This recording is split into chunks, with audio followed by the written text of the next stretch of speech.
patología muy frecuente, ¿okay? Que se define como tromboembolismo pulmonar, es la presencia de un coágulo generalmente entre las extremidades inferiores y obstruye un vaso, que se llama un vaso pulmonar. Dependiendo del tamaño del vaso que obstruye, es la gravedad del caso. Si es un segmento pulmonar, no hay ningún problema, pero si es una arteria principal, el problema es muy serio.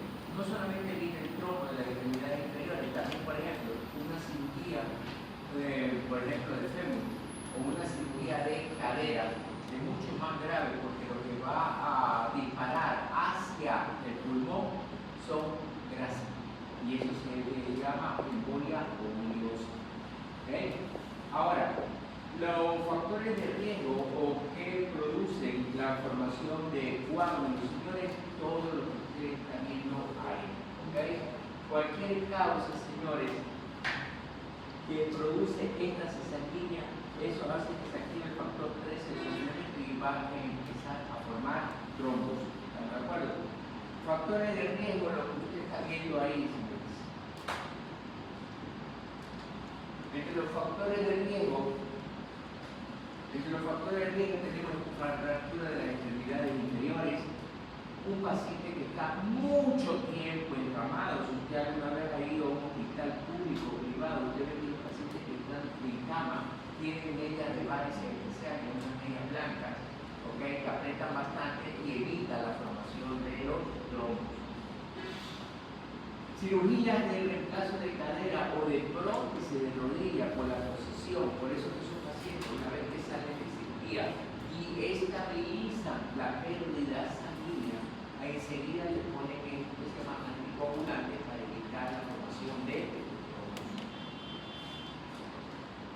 Cualquier causa que produce daño del endotelio vascular, un traumatismo, un masaje muy forzoso de la pierna, no del músculo, un masaje muy forzoso o ciertos tipos de terapia, de fisioterapia que utilizan, por ejemplo, el tamaño que se dice, tiene un taladro percutor, ¿ok? Eso de ahí puede dañarle también el endotelio. En otras palabras, doctores, cualquier factor que produce una acumulación de sangre. Otros factores menores tenemos cirugía ortopédica, transfusión de sangre, vía venosa central, etcétera, etcétera, etcétera. ¿Estamos? Ahora, usted ya tiene que haber estudiado esto de aquí, la fisiopatología, que es la famosa triada de Wilson. Si usted se cumple la triada de Wilson, es obvio que usted va a desarrollar un coágulo. Ejemplo, ¿en qué consiste la triada de Wilson? Son tres factores. Primero, éxtasis. Cualquier causa que produce acumulación de sangre en la extremidad inferior. Un paciente que tiene, por ejemplo, una insuficiencia valvular. Acordarse, ¿cuál es el objetivo de las venas? El objetivo de la vena es llevar sangre de las extremidades inferiores a la aurícula derecha, como sea, por cualquier método, por cualquier vía, pero tiene que llegar la sangre a la aurícula derecha. ¿Por qué yo, en el momento que yo me paro, la sangre no se me va, toda la sangre se me va a las extremidades inferiores?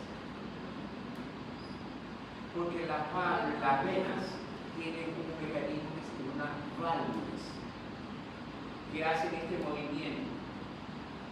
Abierta, cierra. Abierta, cierra. Es así, actúa como una especie de palo.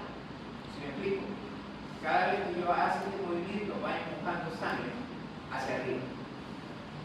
Las venas tienen lo que se llama flujo fásico, que significa que se mueve de acuerdo al movimiento respiratorio. ¿Okay? Diástole abre, sístole cierra. Diástole abre, sístole cierra. ¿Están de acuerdo? Cuando yo hago una maniobra de valsalva, o me pongo de pie, ¿qué hacen las venas? Se cierran. Pero ¿qué hacen las válvulas? Se cierran. Si yo empujo, ¿qué hago? Cierro las venas, cierro las válvulas. ¿Cuál es el objetivo de cerrar las válvulas? Que la sangre no regrese. ¿Qué pasa con una persona que tiene insuficiencia venosa? Las varices. ¿Qué significa? Que en el momento que yo digo a la paciente empuje, o póngase de pie, las válvulas están dañadas, no cierran. Entonces, en el momento que yo le digo empuje, o póngase las válvulas que hacen permanecen abiertas. Toda la sangre para abajo, se acumula sangre. Por eso es que la mujer, si usted ha visto las varices, tienen unos cordones varicosos feos, porque está llena de ¿qué cosa? De sangre. No ve que no hay nadie quien saque esa sangre. ¿Qué se hace con esas personas? Usar medidas de varices o utilizar remedios que ayudan a la contractibilidad de las venas. Pero ¿qué tiene que hacer usted? Evitar el éxtasis sanguíneo. Por ejemplo, si usted ha viajado a Europa desde aquí, usted sabe que son 12 horas de vuelo a Madrid. Son 12 horas de vuelo. ¿Qué es lo que te aconsejo? 1. Camine dentro del avión. 2. Haga ejercicio de piernas. 3. Viaje con medias de varices. Y 4. Hidrátese. Si usted ha viajado por más de 6 horas y si usted es de lo que se quita el zapato para descansar en el avión, póngase el zapato después de 12 horas de vuelo y va a ver que el zapato lo siente estrecho. ¿Por qué? Porque como usted está todo el día acostado en la posición del avión, sentado, está ¿qué cosa haciendo? A la presión del aire, de la presión del avión, está acumulando sangre en las extremidades superiores. Por eso que yo he visto la mayor parte de mis pacientes con tromboembolismo pulmonar de personas que vienen de Europa. ¿Okay? A ese tipo de personas que sufren varices, que es aconsejable que viaje, que se hidrate, que viaje con medias compresivas y lo más importante, tomar un anticoagulante, señor, que no se dañe. Eso con respecto al primer punto de éxtasis. Segundo, daño endotelial. Doctores, cualquier causa, cualquier traumatismo que dañe una vena puede producir un coágulo. Daño endotelial, eso es lo que se llama el daño endotelial. El daño endotelial, por ejemplo, lo fisioterapia. A veces, ¿qué tú dices? Dame un masaje, pero a veces lo hacen de una forma muy exagerada y las venas, escúchame bien, de la rodilla hacia la cadera, hágase todos los masajes que usted quiera, sáquese la madre, pero de la rodilla para el tobillo no se deje masajear. Y si se va a masajear, hágaselo de una forma muy suave. ¿Por qué? Porque la mayoría de las venas están superficiales. Mírese el maniolo y va a ver la vena que pasa por ahí. Mírese la garganta del pie, mire las venas que usted tiene ahí. Y si usted ¿qué le da? ¿Sí? ¿Qué le da? Si le da, puede producir un daño endotelial. Y tercero, la hipercoagulabilidad. Bueno, pero eso ya son otras causas, como por ejemplo que tú sufres o que tienes déficit de proteína C, déficit de proteína S, ¿okay? O sufre de cosa se llama de púrpura, usted puede desarrollar uno de esos cuadros. Entonces ahí tenemos, por ejemplo, si tenemos problemas de trastorno de coagulabilidad, puede ser un tumor maligno, de embarazo, o una paciente que está recibiendo estrógenos por terapia hormonal, etcétera, etcétera, etcétera. Ahora, cualquiera que sea la causa, lo primero que va a hacer es que va a haber acumulación, dilatación de las venas. Esa dilatación de la vena es una ectasia sanguínea. Si tiene dañado el endotelio o cualquier causa que active el factor 13 del complemento, se activa la cascada del complemento, señores, y empieza a formar trombos. Esos trombos que van a hacer, empiezan a tapar toda la vena superficial, desde los tobillos hasta llegar más o menos a toda la safena menor, toda la safena mayor, llega al callado safeno femoral, por eso se llama trombosis venosa superficial. La otra, la trombosis venosa profunda, son de los vasos profundos, como por ejemplo la tibial anterior, tibial posterior, trombotibiopteroneo, poplitea, femoral superficial, femoral común. Si el trombo de la femoral superficial de la vena safena mayor llega al callado safeno femoral, dispara trombo para arriba. Peor si viene por las venas profundas, dispara trombo para arriba, pasa por el hígado y el hígado lo chispea tranquilamente, llega a la aurícula derecha y pulmón. Una vez que llega al pulmón, ¿qué es lo que va a sentir el paciente? Primero, sensación de ahogo. Todo depende del tamaño del vaso que está obstruido. Vamos a hablar de un pequeño vaso, de un segmento. Acuérdense que el lóbulo inferior tiene 5 segmentos. Entonces, hablemos de un solo segmento. ¿Qué tiene el paciente? Sensación de ahogo, como que le falta el aire. 2. Va a desarrollar derrame pleural. Y el derrame pleural, si se desarrolla derrame pleural, ¿qué se acompaña? Atelectasia pasiva. ¿Qué más va a tener el paciente? Lo que grita el dolor punta de costado, dolor pleurítico. Entonces, si tú no tienes un paciente encamado, que está perfecto, y de repente te dice me falta el aire, o me duele la espalda, o tengo sensación de que es la cama, que me duele la espalda, pero ves que el paciente se vuelve pálido, blanco, la muerte blanca, pálido, blanco, sudoroso, frío, como que le falta el aire, como que dice como que se va a desmayar. Entonces, doctores, si usted tiene esa sensación de que te falta el aire, ¿qué es lo que usted hace? Si ves que te falta el aire, ¿qué hace usted? Si usted ve que le falta el aire, lo primero que va a hacer es a meter más aire, pues. ¿No así? Hace movimientos más amplios respiratorios, pero en el momento que tú haces ese movimiento amplio respiratorio, ahí te asusta porque sientes un cuchillazo en la espalda. Eso se llama dolor pleurítico. Si tú tienes un paciente encamado, lo viste, está todo perfecto, todo bonito, cirugía ortopédica, o mucho tiempo en cama por cualquier causa, ves que estaba perfecto y de repente lo ves blanco, pálido, sudoroso, que le falta el aire, o lo ves con taquipnia porque le falta el aire, y con dolor pleurítico piensa mal. Piensa automáticamente que ha disparado un coágulo de abajo y está complicando arriba. Ahora, más profundo, obviamente, si empiezas a hacerle la PO2 y la PSO2, ya eso es mucho más profundo. Entonces, tienes todos los síntomas como son taquipnia, edema, hipertores, fiebre, etcétera, etcétera, etcétera. Los síntomas son los mismos, señores. Y ruega que solamente estamos hablando de un vaso, de un segmento.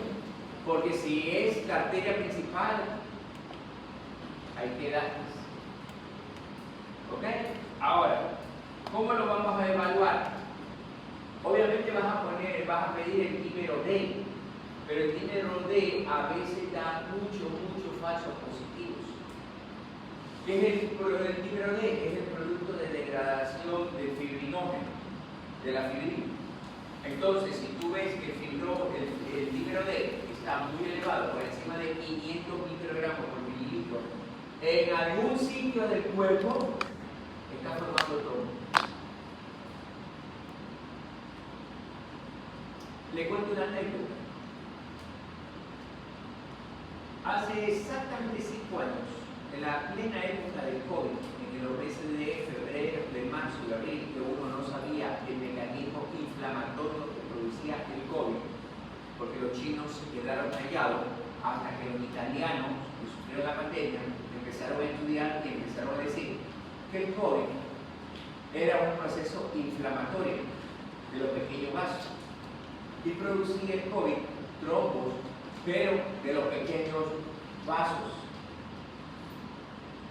Y ahí tú ibas, y esos trombos iban avanzando hasta obstruir en el último estadio del COVID y el paciente fallecía. Esos pacientes con COVID, cuando usted no sabía el mecanismo, tenían dímero de 1000, 2000, 3000 y podían los de terapia intensiva. Y como esos pacientes tenían dímero de 1000, 2000, pedían a cada rato doble venoso, doble venoso, doble venoso, doble venoso. Y la respuesta era negativo, negativo, negativo, negativo. ¿Dónde estaban los trombos? En los pulmones, pero en los pequeños vasos.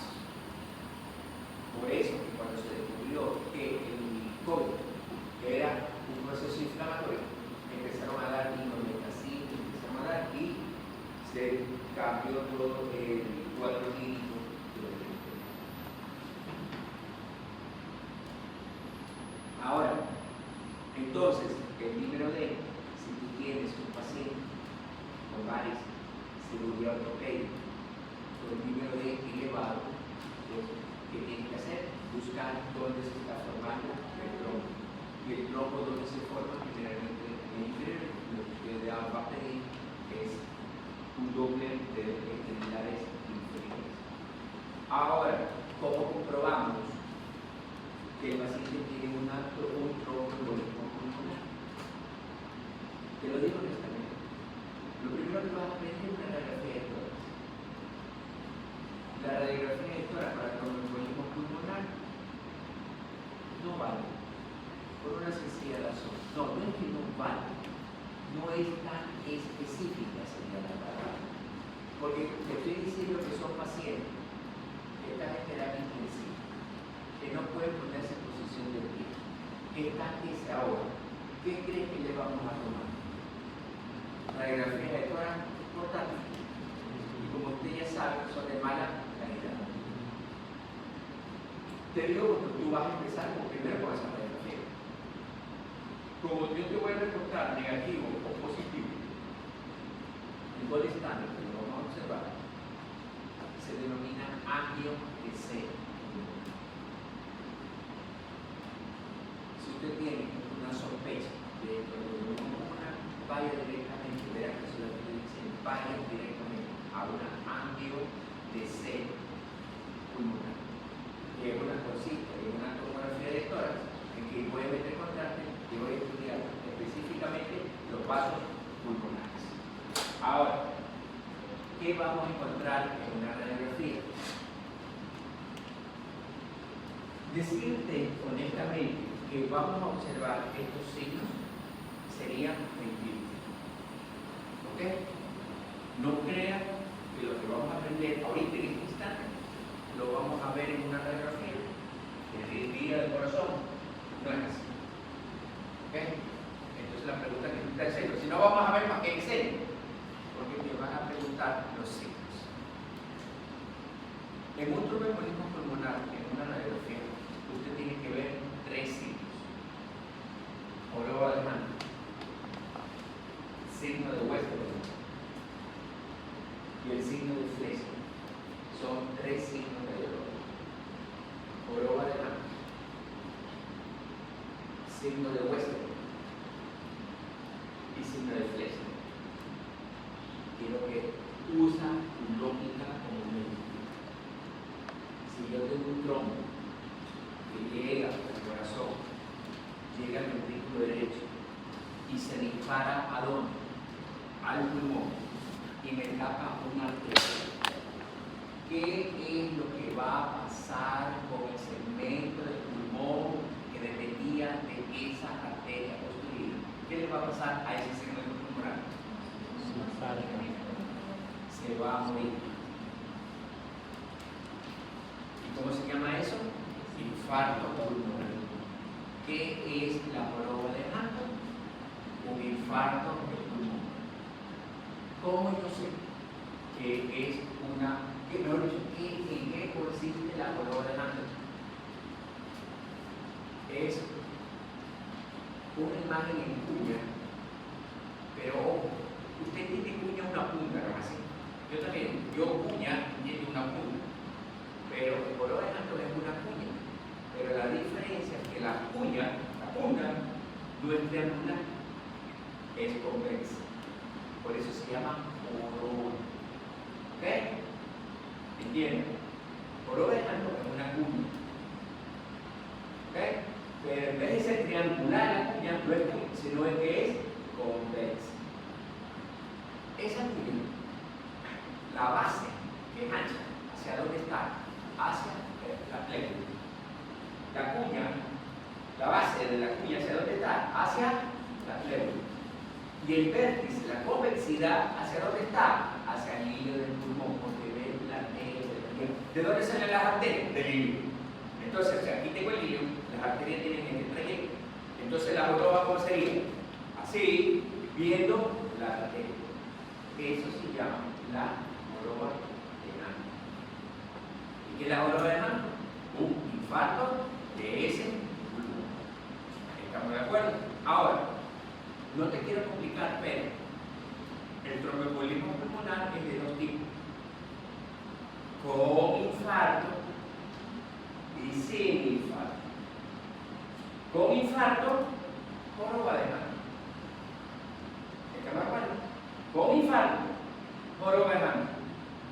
Lo que tú me dices que te vas a estar volviendo loco. ¿Cómo es eso que se ataca una arteria y tú me vas a decir con infarto una y sin infarto otra? ¿Qué te dije hace un momento? Va a depender del tamaño del vaso que se encuentra obstruido. Si es una joroba de Hunt con infarto es porque el vaso es grande. ¿Qué significa sin infarto? Significa que no se murió, pero no hay circulación. ¿Por qué no se muere? Porque hay circulación colateral. ¿Ok? Ahora, esa es la joroba de Hunt, que se llama el signo de Westermann. Si yo tengo aquí un vaso, de aquí este vaso sale arteria de segundo, tercer y cuarto orden. Si se tapa una arteria de segundo orden, todos los vasitos que dependían de esa arteria abajo no se opacifican. Ese es el signo de Westermann. ¿Qué significa? Que la zona de un pulmón se va a ver más negrita de lo normal. ¿Pero por qué se ve más negrita de lo normal? Porque no hay vasos sanguíneos. ¿Por qué? Porque el coágulo está construido aquí. Entonces, esta zona no hay ningún vaso. ¿Por qué? Porque aquí está construido.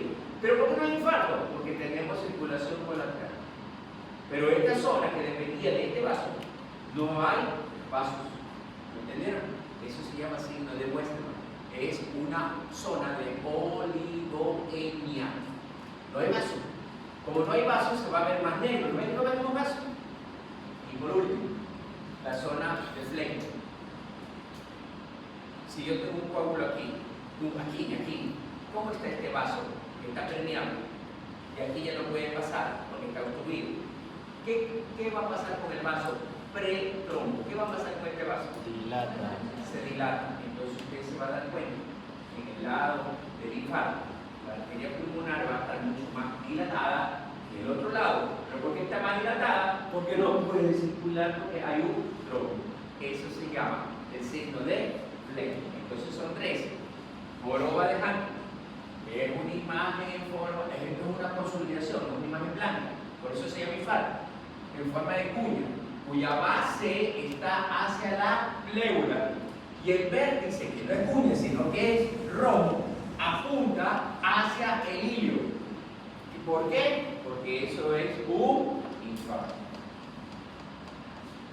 ¿Qué es el signo de Westermann?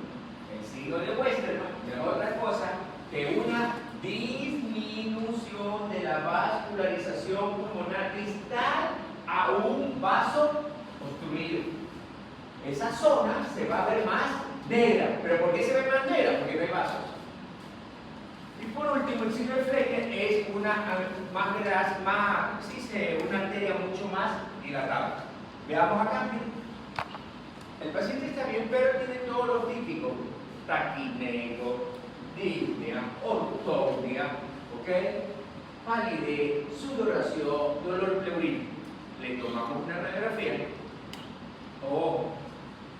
El antecedente aquí es importante. Para yo sospechar de tromboembolismo pulmonar, el paciente tiene que estar el día como de la estoy viendo la doctora, sanita, vomita, todo. Y al día siguiente, de Facebook. Que me ahogo por aquí. ¿Sí me explico? O sea, tú no puedes, un paciente que ingresa de un día para otro, empeorarse. Por una simple, qué sé yo, por cualquier cosa, por una cirugía. No puede empeorarse. Y peor que fue operado de la rodilla y prótesis de rodilla. Entonces tú te disparas un trombo arriba. Entonces, ¿qué vemos? Si ven la joroba, ¿qué te dije? Una cuña. No es cuña porque es convexo, está dirigido hacia dónde? Así. Esto se llama la joroba de Hunt. ¿Qué significa joroba de Hunt? Infarto. Mira, ahí la ve mejor. Si ve la imagen en triángulo. ¿Ok? La base está dirigida hacia dónde? Hacia la pleura. El vértice, que no es de punta, sino que es convexo, ¿hacia dónde? Hacia el hilo. ¿Qué te indica? Infarto. Joroba de Hunt. Se lo van a tomar siempre ese signo. Por eso lo hice. Acá, Western. Mira acá. Miren como aquí vemos ramas y aquí veo una zona más negra de lo normal. Pero sin vaso sanguíneo. No hay vaso. Esto es lo que se llama mira, acá arriba hay vaso. Y yo te he enseñado que el vaso se ve abajo, arriba no se ve. Se ve arriba, eso se llama cefalización. Mira, eso se llama Western. Y el signo de Fleischer compara la arteria del lado izquierdo, compara la arteria del lado derecho. Tronco, ¿por qué? Porque está apuntada, está obstruido. Esos son los tres signos que usted tiene que ver, una radiografía que honestamente no se ve. Entonces, ¿cómo diagnostico? Con angiografía pulmonar, una belleza. ¿Qué tienes que hacer? Nada. Baja el paciente, y esto es rápido porque el paciente te baja pintado, taquidecto, toda esa cuestión. Lo bajas, lo acuestas, bueno, ya viene canalizado, metemos contraste, hacemos un barrido y solo vemos las arterias pulmonares. Aquí tenemos que ver 1, 2, 3. Aquí vamos a ver dos signos. Signo del anillo, signo del ferrocarril y signo de silla de montar. Tres signos. Signo del anillo, signo del ferrocarril, signo de silla de montar, por si acaso. Los tres significan lo mismo, sino que son formas de que aparecen las imágenes. Veamos. Signo, aquí tengo dos. Signo del anillo. ¿Qué significa el signo del anillo? ¿Cuál es el anillo? ¿Cuál sería el anillo? ¿Qué es el signo del anillo? Un coágulo en el centro del vaso. Miren, este es el vaso. Y miren el coágulo. ¿Cómo se ve el coágulo? Hipodesia. O una zona que no está pintada con correcto trabajo. Como un anillo, algo redondo, ¿así? Entonces, ese es el signo del anillo. Es otra cosa que cuando el medio de contraste rodea un tronco que no obstruye 100% de vaso. Ese es el signo del anillo. Un tronco rodeado por medio de contraste.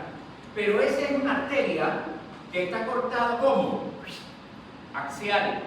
¿Qué pasa si yo hago una reconstrucción de ese vaso cortado axial y en vez de verlo axial, lo veo sagital? Veo este coágulo a lo largo del vaso. ¿Cómo se llama esto de aquí? Signo del ferrocarril. Es lo mismo. ¿Qué pasa si yo este vaso que está a lo largo lo corto axial? ¿Qué es lo que voy a obtener? Esta imagen de acá. Ese es el signo del anillo. ¿Ok? Ahora, vean esta belleza. Ahora sí, estos son casos temas. ¿Qué es esto? Arteria pulmonar derecha. ¿Sí ven el defecto de relleno? Mira, coágulo. No está obstruyendo el vaso. Pero hay un coágulo. ¿Qué tiene que hacer? Anticoagulante. Esto se resuelve, ¿ah? Y por si acaso, si no sabían, si hay una trombosis venosa profunda, tratamiento de anticoagulantes y a los 16-15 días el vaso se abre. Pero, paciente reposito, porque si se pone a caminar, dispara coágulo. Por ejemplo, miren, vean el coágulo de la arteria pulmonar derecha. Miren. ¿Ok? Coágulo. Coágulo. Y si ven los síntomas de derrame pleural. Ahora, y esto es lo que se llama imagen en silla de montar. ¿Qué significa? Vean el coágulo. Está invadiendo tanto la arteria pulmonar de un lado como la arteria pulmonar del otro lado. Se han montado a caballo, ¿no? Eso se llama silla de montar. Pero imagínense que está de caballo. Usted sienta aquí, pierna acá, pierna acá. Esto es lo que se llama imagen en silla de montar. El coágulo se está yendo, mira, hacia la arteria pulmonar izquierda y hacia la arteria pulmonar derecha. ¿Estamos? Eso es todo. Y bueno.